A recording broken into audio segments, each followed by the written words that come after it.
Number 1. Shiro Ishii, commander of Unit 731, who led Japan's biological warfare program from 1932 to 1945, is considered one of history's most protected war criminals. This founder and director oversaw human vivisections, deliberate infection with plague and anthrax, and field testing of biological agents on civilians. He personally supervised experiments that killed thousands. Born in 1892, Ishii was a brilliant medical officer who rose through military ranks. After establishing Unit 731 in occupied Manchuria, he transformed medical research into systematic torture. His most notorious acts involved deliberate infection of prisoners with deadly diseases. Prisoners were tied to stakes, while plague-infected fleas were released. He conducted vivisections on thousands, removing organs from conscious victims without anesthesia. But the worst part? What he did to entire villages. Perhaps most shocking was his field testing, releasing plague over Chinese villages and contaminating water supplies. As Allied forces approached, U.S. Army officers negotiated with Ishii. American officials granted him immunity in exchange for experimental data, prioritizing intelligence over prosecution. Ishii's program resulted in an estimated 200,000 to 300,000 deaths. He lived comfortably in Japan until 1959, dying of throat cancer without ever facing trial. And Ishii wasn't alone. His colleagues turned their horrific experiments into something even more disturbing. Number 2. Masaji Kitano, senior Unit 731 officer who later founded Green Cross Pharmaceutical Company, represents how war criminals transformed atrocities into business success. He directed human experiments and biological weapon development alongside Ishii throughout the 1930s and 1940s. Kitano brought medical credentials that gave Unit 731 scientific legitimacy. He was methodical, documenting each experiment with clinical precision while supervising the torture of Chinese and Allied prisoners. His documented crimes include overseeing frostbite experiments where prisoners' limbs were deliberately frozen. Victims were forced outside in extreme cold until their arms froze solid, then subjected to different thawing methods. He directed plague infection studies, deliberately exposing prisoners to determine death timelines. Witnesses recalled something chilling about his demeanor. Witnesses recalled his calm demeanor while ordering procedures that caused excruciating deaths. Like Ishii, Kitano received immunity from U.S. occupation authorities who exchanged protection for experimental data. He avoided war crimes, trials entirely, and returned to civilian life, later establishing himself in Japan's pharmaceutical industry. He died peacefully, never prosecuted for his role in thousands of deaths. If you're shocked by these Japanese war criminals escaping justice, wait until you hear about the third one. Number 3. Ryoichi Naito, high-ranking Unit 731 scientist associated with biological warfare research programs, is another figure who escaped justice through American protection. He participated in facility experiments throughout the war years, contributing to research that killed thousands of prisoners. Naito worked as a senior medical officer within Unit 731's research division. His scientific background made him valuable to both the Japanese military and later to American intelligence agencies seeking biological warfare data. His role involved participating in human experiments and developing biological weapons. He contributed to research on plague transmission, studying how diseases spread among prisoner populations. His work supported field operations where biological agents were deployed against Chinese civilians, protected by the same U.S. occupation priorities that shielded other Unit 731 personnel. Naito evaded Allied war crimes prosecution. American authorities prioritized obtaining research data over pursuing criminal charges. He returned to civilian pharmaceutical and medical careers with minimal accountability, integrating into post-war Japanese society. He lived out his life without facing trial for his participation in medical atrocities. But if you think the Japanese war criminals were bad, the next case is the most infamous escaped Nazi in history. Number 4. Joseph Mengele, the Angel of Death, who served as SS physician at Auschwitz from 1943 to 1945, is perhaps history's most infamous escaped war criminal. He performed inhumane medical experiments, notably on twins, and carried out selections, sending thousands to gas chambers. Survivor testimony documents experiments so sadistic, they're hard to believe. Survivor testimony documents his sadistic experiments that left victims permanently damaged or dead. Born in 1911 in Bavaria, Mengele was educated in medicine and anthropology. After joining the SS, he requested assignment to Auschwitz, where he could conduct unlimited experiments. His obsession with genetics drove him to use prisoners as laboratory subjects. His most notorious acts involved twin studies where he injected chemicals into children's eyes, attempting to change their color. He performed surgeries without anesthesia, forced blood transfusions between twins, and deliberately infected subjects with diseases. Perhaps most chilling was his role in selections. With a flick of his hand, he determined who lived and who went immediately to the gas chambers. After the war, Mengele escaped via Nazi networks to South America, finding refuge in Argentina, Paraguay, and finally Brazil. Fragmented law enforcement cooperation and local protection helped him evade capture. He drowned in Brazil in 1979.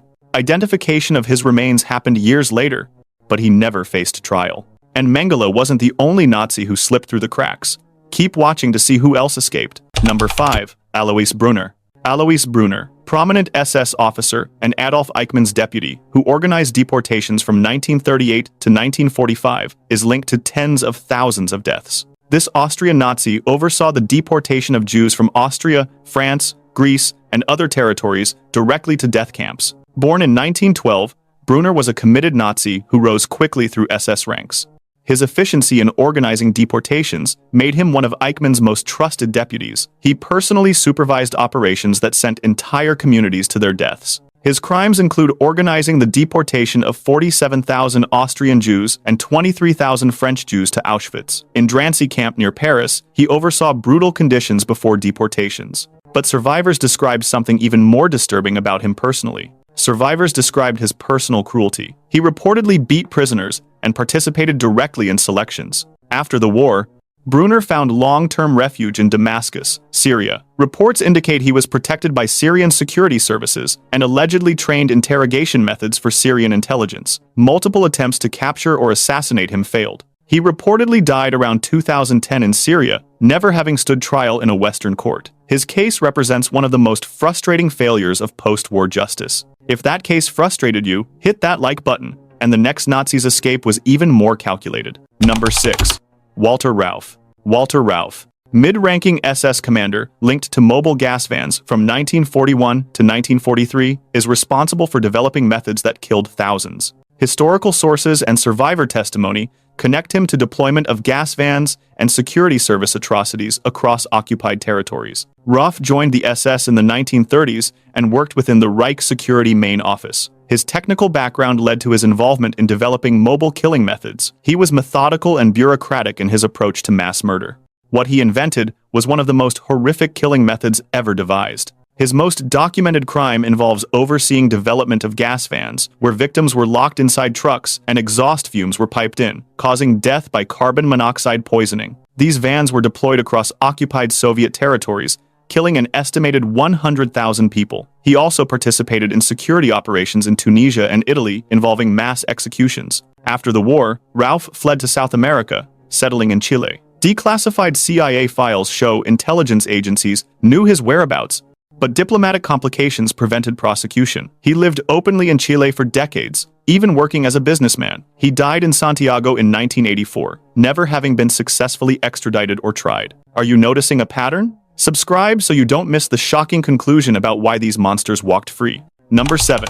Aribert Heim. Aribert Heim, SS doctor at Mauthausen concentration camp, known as Dr. Death, from 1940 to 1941, is accused of performing lethal experiments on prisoners. Survivors described medical procedures so brutal, witnesses couldn't forget them decades later. Survivors described him conducting sadistic medical procedures that resulted in agonizing deaths. Born in 1914 in Austria, Heim studied medicine before joining the SS. His assignment to Mauthausen gave him unlimited access to prisoners for experimentation. He reportedly enjoyed inflicting pain, treating prisoners as disposable subjects. His alleged crimes include performing unnecessary operations on prisoners without anesthesia. Survivors testified he injected chemicals directly into victims' hearts to observe death. He reportedly conducted experimental surgeries, removing organs from living prisoners. Witnesses described him timing how long victims took to die from various injections. After the war, Heim escaped Europe and lived covertly abroad under aliases. Reports indicate he converted to Islam and used different identities to avoid detection. Networks of fugitives and weak international tracking aided his concealment for decades. He reportedly died in Cairo in 1992 before prosecution could occur. Investigations continued posthumously to confirm his whereabouts and activities. The Nazis weren't the only ones who escaped. The next case shows how war criminals hid in plain sight for decades. Number 8. Laszlo Sáthary. Laszlo Sáthary, Hungarian collaborator and policeman implicated in wartime deportations from 1941 to 1944, participated in abuses of Jews in Košice and elsewhere. He was convicted in absentia by Czechoslovakia in 1948 and accused in later cases decades after the war. Born in 1915, Sáthary served as a police officer during Hungary's wartime collaboration with Nazi Germany. He worked in the ghetto administration, directly participating in deportations and internment operations. His alleged crimes include organizing deportations of approximately 15,000 Jews from Košice to Auschwitz. Witnesses testified he beat ghetto inhabitants and denied them food and water. He reportedly forced Jews into cattle cars bound for death camps, personally overseeing the brutal process. But here's where his story takes an unbelievable turn. After the war, Sáthary lived abroad for decades, reportedly settling in Canada before returning to Hungary. Long-term evasion was aided by post-war disorganization and limited cross-border investigation. He was only located and charged in 2012 at age 97. Taken into custody, he died in 2013 while awaiting trial. Thus, never fully tried and punished in a completed prosecution. Justice came too late. Comment below. Should there be a statute of limitations on war crimes? Now, let's talk about the aviator who became a mass murderer. Number 9. Herberts Kukers. Herberts Kukers, deputy commander of the Commando, who operated in Latvia from 1941 to 1943, is implicated in mass shootings and synagogue burnings. This senior member participated in massacres of Latvian Jews, including the notorious Riga and Rumbula operations. Born in 1899, Kukers was a decorated aviator before the war. When Germany occupied Latvia, he joined the collaborationist Commando, quickly rising to deputy commander. His aviation fame made his crimes particularly shocking to the Latvian Jewish community. What happened next in Riga shocked even hardened investigators. His documented crimes include participation in the Riga synagogue burning, where hundreds of Jews were locked inside and burned alive. Survivors linked him to the Rumbula massacres, where approximately 25,000 Jews were shot in 2 days. He was implicated in rape and murder operations across Latvia. Witnesses described his personal involvement in shootings and beatings. After the war, Kukers fled to Brazil and Uruguay, moving to countries with weaker extradition cooperation. He lived openly, even running a boat rental business. He was never brought to trial in a court. But in 1965, something unexpected happened. In 1965, he was assassinated in Uruguay by agents widely reported as Mossad operatives. While his death provided closure for some, he never faced legal prosecution. Now we shift to a different genocide entirely, one that preceded the Holocaust and set a terrifying precedent. Number 10. Talat Pasha. Talat Pasha, Ottoman Grand Vizier, who served from 1913 to 1918, is widely documented as one of the principal architects of the Armenian genocide. As Minister of Interior and leading member of the Young Turks Committee of Union and Progress, Talat orchestrated the deportations and mass killings of Armenians in 1915. Born in 1874, Talat rose from humble origins to become one of the Ottoman Empire's most powerful figures. He was a key member of the Young Turks, who sought to create a Turkish nationalist state. His crimes were carried out with terrifying bureaucratic efficiency. His crimes include ordering the deportation of approximately 1.5 million Armenians from their ancestral lands. His government organized systematic massacres, death marches through the Syrian desert, and concentration camps. Witnesses documented his direct telegrams, ordering executions and deportations. Perhaps most chilling was the bureaucratic efficiency. He transformed the Ottoman postal system into an instrument of genocide. After the Ottoman defeat, Talat fled to Germany, where he lived openly in Berlin. Some German elites publicly honored him at his funeral, reflecting diplomatic protection. He was convicted and sentenced to death in absentia by Ottoman courts. But before extradition could proceed, he was assassinated on March 15, 1921, by Soghomon Tehlirian as part of Operation Nemesis. Talat had 2 accomplices who were equally responsible. Let's talk about the war minister. Number 11. Enver Pasha.